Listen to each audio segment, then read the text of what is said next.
There is a bigger interest in agribusiness, that there is a pipeline of bankable projects. Is it your experience? And tell us more about agribusiness projects on your radar. Thank you. Thank you. Thank you, Chairman. Firstly, let's just explain. What I do is I basically identify projects for a good number of companies, over 100 companies in sub-Saharan Africa, and been doing that for the last 18 years. And agriculture is one of my priorities. And what I want to do is just basically mention, I've got a whole list of projects here, and they are not all the biggest projects or whatever. There are a couple of recent projects that illustrate something, which I think is quite important. Firstly is that agriculture must not sit on its own as an isolated sector. It's intertwined, for example, with the resources sector, very much. For example, with CSI programs and so on. So it should not be seen in isolation. ICT's got huge applications for the agriculture sector. In South Africa, where I come from, the agriculture sector is pretty conservative. And I'm at great pains to try and unlock that and get them to think broader, because you really need to think much further than just growing your millies in a plantation.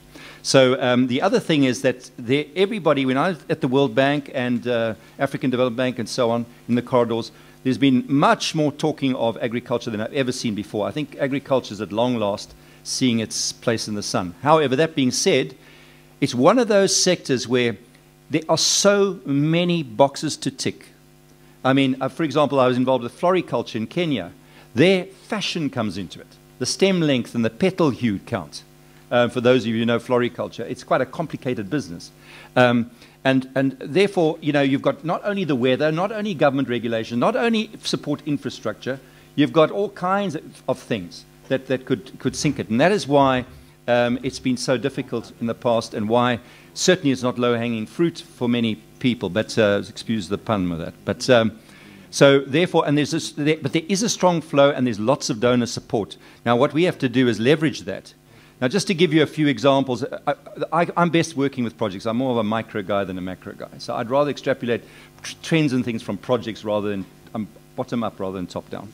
So, for example, in Katanga province in DRC, there's a small wheat production project that I'm touting at the moment. It only requires $5 million. Thresholds are around about $5 million for donors and DFIs, so I don't know where that's going to go, but that's another problem. A lot of them are small projects, and that's an inherent problem. We wrestle with that a lot. A lot of specialist projects, we're seeing a lot more of specialized sectors, like, for example, the Honey King factory in Tanzania. That's one. And then linkage, as I said earlier, to the resources sector. I was in Lumwana recently in the new copper belt in Zambia. And Barrick Gold has got a aquaculture project right on its borders, aquaculture. So, you know, that's why I say you've got to link agriculture to the sectors. And I keep advising my agricultural guys to get to know the miners better, which sounds strange on the surface of it, but it's not strange at all. Dairy initiatives, plenty of dairy initiatives at long last. And let me say another thing. If I can put on my template the word industrial, as an African, I'm very gratified, because it means that value add is happening. So I'm very gratified by that. So, and there are plenty of dairy projects around. You know, the case in this particular case, there's a milk processing plant in Kenya that I'm referring to. Then there's also agri-industrial, like the cashew nut processing plant in Mtwara, in the deep south of Tanzania.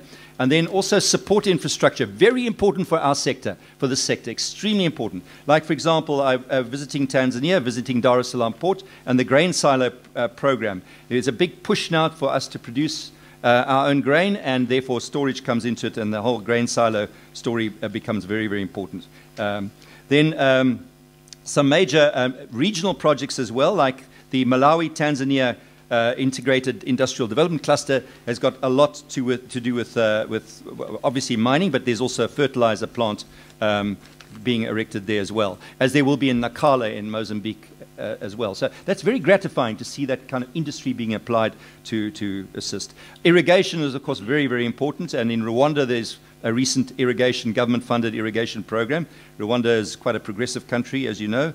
And then another thing I'd like to point out from a sort of selfish South African point of view, you could say, could accuse me of, but there's a lot of agri-knowledge in South Africa. For example, in dried fruit technology. If only it could be unleashed effectively in the continent. And for example, the Agribusiness Development Corporation of the Western Cape is undertaking a scoping study on an abattoir, feedlot, and value chain in Sudan. So there is something happening, but I don't believe that the core competencies lying in South Africa are being properly mobilized into the continent, because there's a lot. And I meet these people, I see it, so it always strikes me as... The other thing is lots of global involvement, like, for example, Gabon. There's the Singaporean agriculture, Olam, is very involved, and that's just one of the players. There are many international players. The Brazilians and so on are... The linkage to hydro dams, for example, the Bui hydro dam that the Chinese are doing in Ghana, also includes an irrigation of an area of 30,000 hectares, so therefore it's linking with the power sector. You see what I mean, what my point is.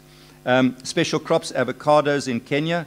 Aquaculture, I'm picking up again. Grain production, I think I mentioned, and storage. The countries like Botswana and Tanzania with the SAGCOT program and so on, they are national programs that are actually, for example, in Botswana's case, the coordinator there, who I met there, Neil Fitt, is pretty coordinated. They know what they're doing, they have it planned and so on, which is very encouraging. So your national programs are very important. Linkage to industrial zones, like the new industrial zone in Soyo in Zaire province of northern Angola. There's also a fertilizer plant to go up.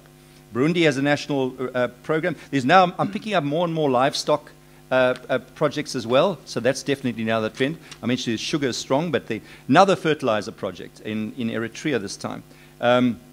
Then, once again, South African expertise, the Ground Marketing Association of South Africa and MADAL of Mozambique, as well as the USA-funded AgriFuturo project. They're working on a groundnut production in the Quelimane area.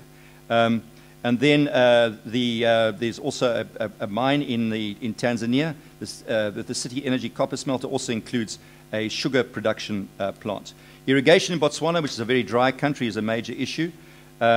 More dairy, another plant in Kenya, as I say, and then there's a company involvement, corporate involvement. The British American Investment Group recently received an allocation of 6,000 hectares in Manica province in Mozambique for the production of food crops. National irrigation program in Mozambique.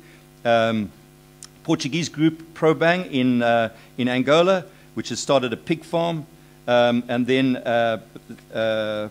research backup. This is another issue, is we have to get the knowledge and the research levels up.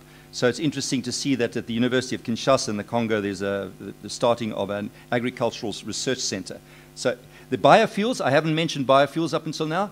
There was a sort of drop in biofuels at one stage, but they're picking up again. So the biomass power generation plants in Marigat and Mariakani in Kenya is one example.